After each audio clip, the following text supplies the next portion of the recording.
Hi, I'm Daniel Lucas, and welcome to Book 101 Review. Book 101 is all about the books that are read for the last 40 years. And today I have my special guest. He is the author of the book early this morning. No other than Mr. Darrell Berry. Welcome to Book 101, Mr. Darrell, and can you please introduce more about yourself? Yes, my name is Darrell Berry, and this is my first novel. It was released 6th May, so it just released through Atmosphere Press, and it is a mystery novel. I'm a retired officer from the military, from the Army, and the book deals a little bit with the Army and some current events back in the Don't Ask, Don't Tell years. When gays you could be gay, but you couldn't tell anybody that you were. Yes. Well, Mr. Darrell, thank you so much for sharing your early this morning to the world. So tell us what inspired you to write this book. Well, I'm an avid reader. I read a lot, and I like mysteries. And I thought about writing this book a long time ago because I just thought I think I would enjoy writing. And at the time, I was in the military, and I did work in the area of biological agents and warfare. This book is totally fiction. Let me say this, because some of my work was secret, but this is absolutely totally fiction. And so I thought about that, and that's kind of the idea I had, was sort of matching up the issue with gays in the military at the time and biological warfare. And I don't know, I just started thinking about plots that I would be interested in as a reader.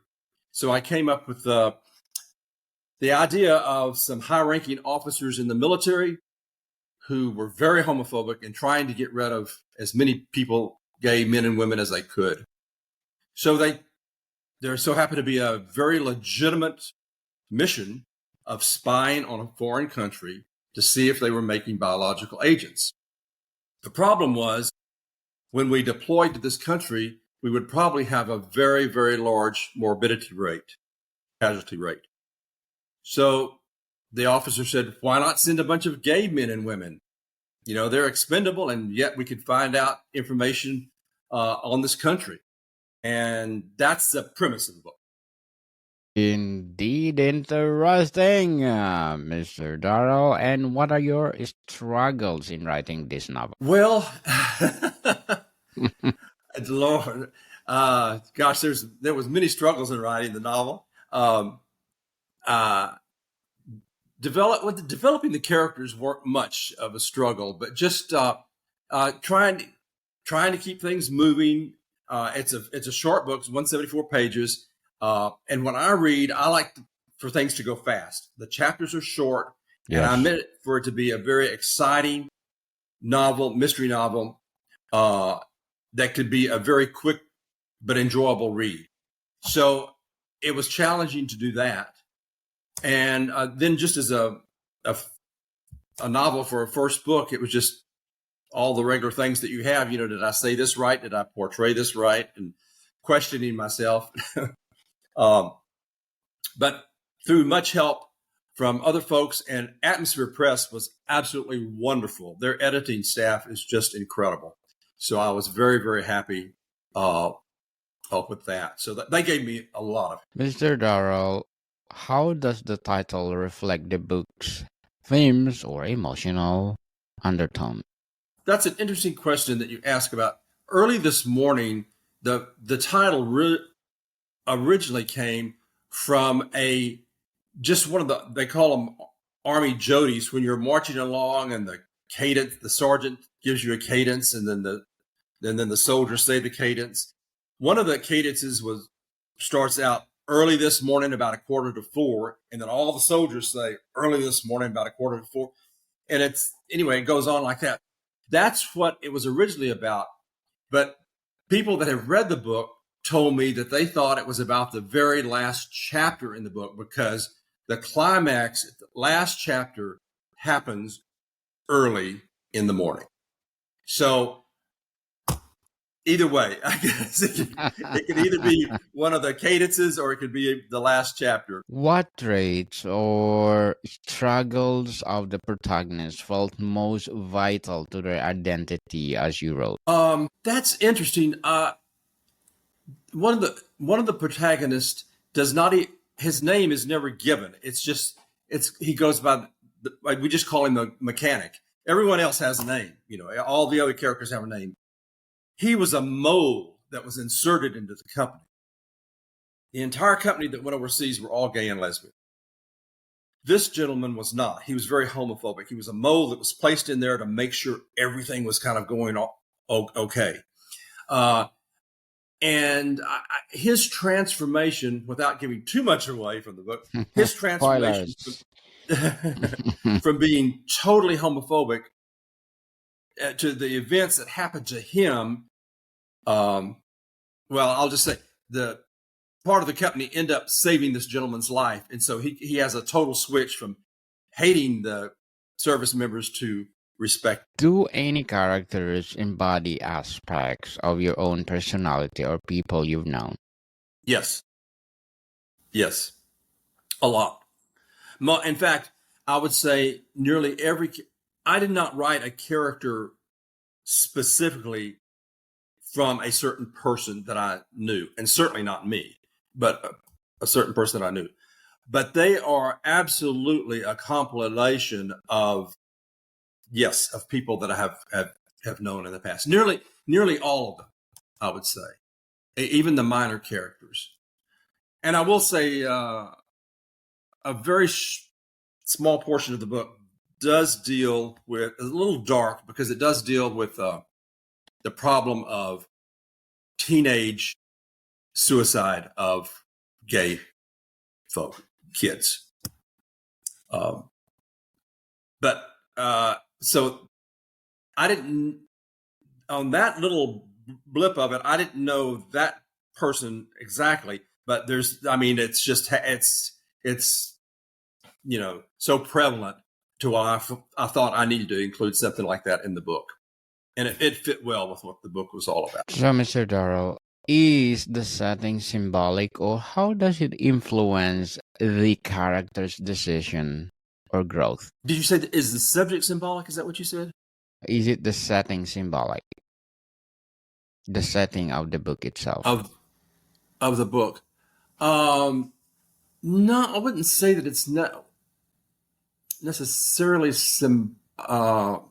no, not particularly. No, I don't think I'm not that intelligent. I'm just a simple guy, so I didn't write a lot of write. It's pretty cut and dry. Let's put it like that. So, did you delve into historical, cultural, or technical research to the ground? I did a little bit, yes, because I lived through before Don't Ask, Don't Tell, during Don't Ask, Don't Tell. And so I knew quite a lot about it. But I did, yes, I did a little bit of research there, even though this is fiction, about the policy.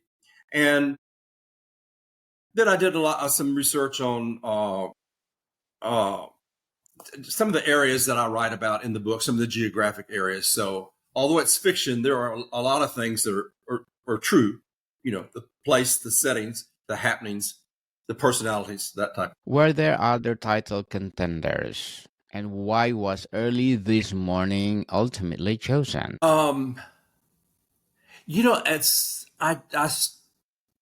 When I was thinking about the book and thinking about what to call it, there was really no reason to label it. I could have waited till I finished the book.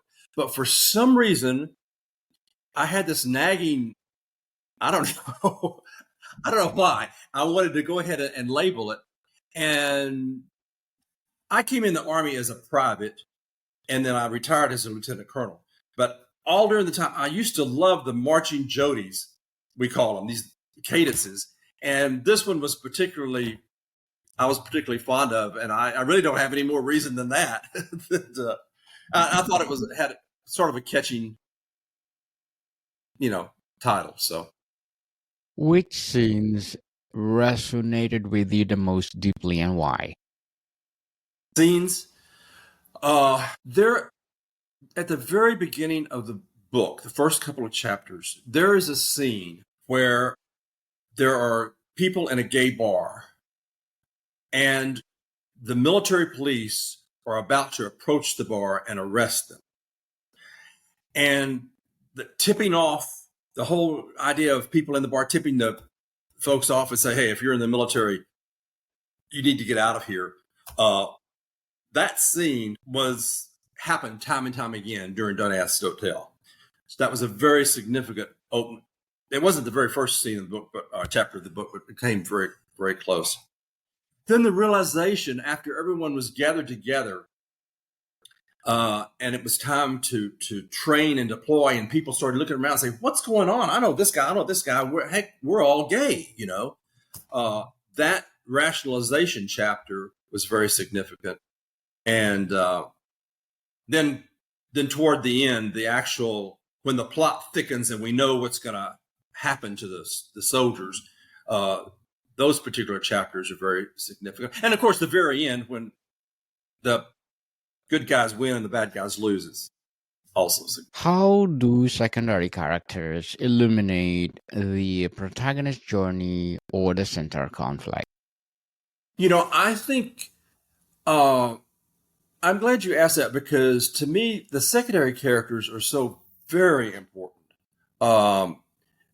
to move the action forward, and they're sort of supporting roles to the protagonist or to the main characters. Or you can't do without them. And that's something I didn't realize until after I got deep in the book, and I even went back and worked on the supporting characters to make them more poignant and more important.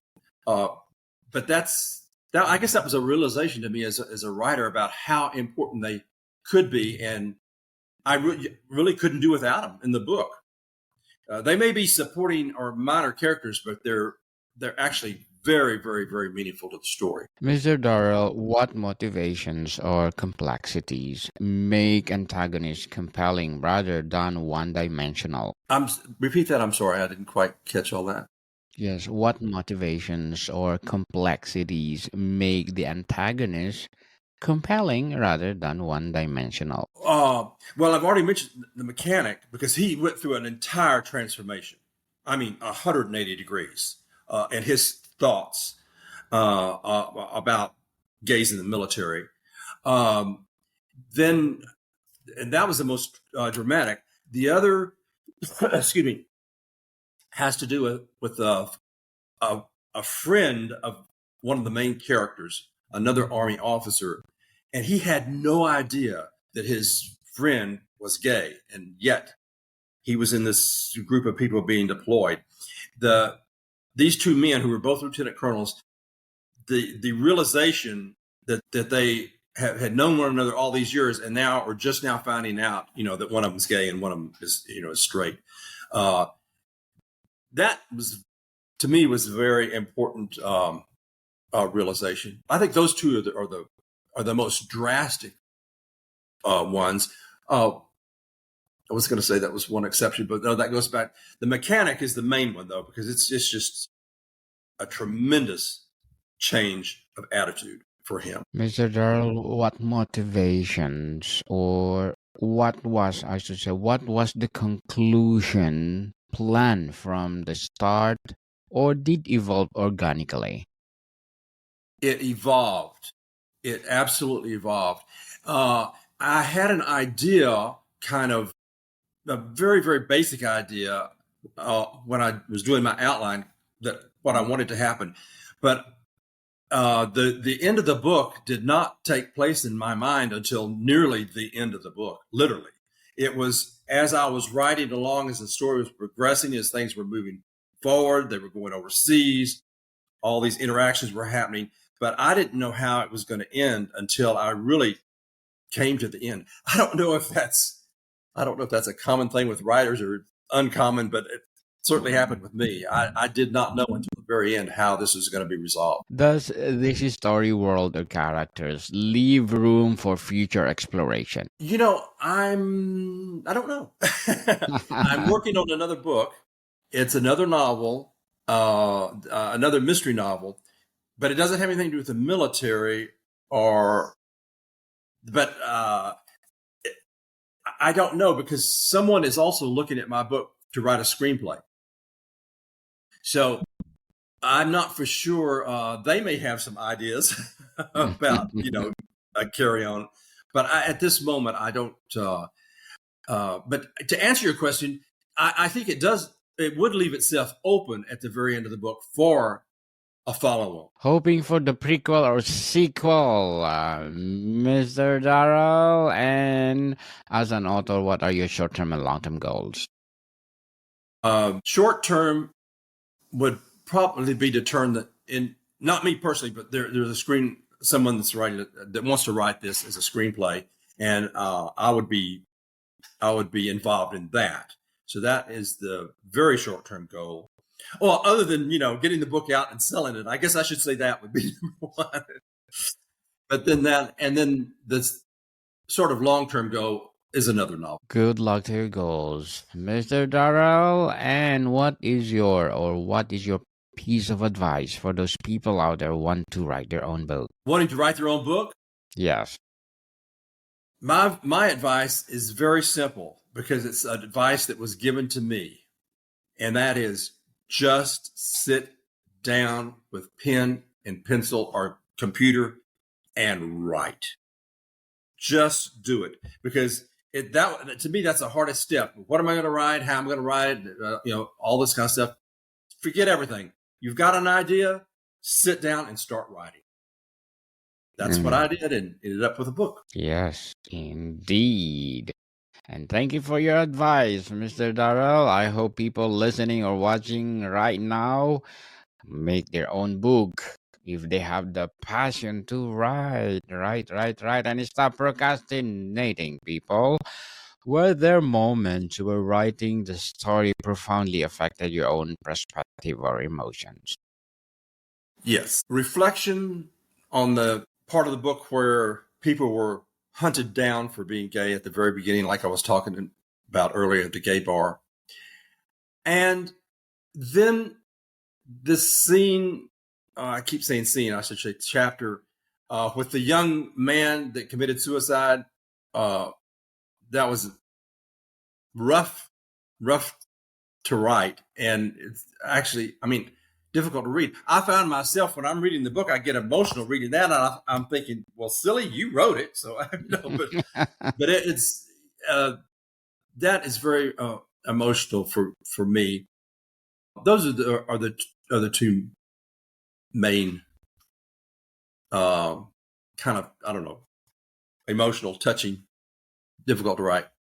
Mr. Darrell, how would you define the book's genre, and did you intentionally subvert any conventions? Well, first of all, one thing, I'm not for sure if this is getting exactly what you're asking, but I did not want to write a gay book. I wanted to write a book that happened to have gay issues in it. Yes.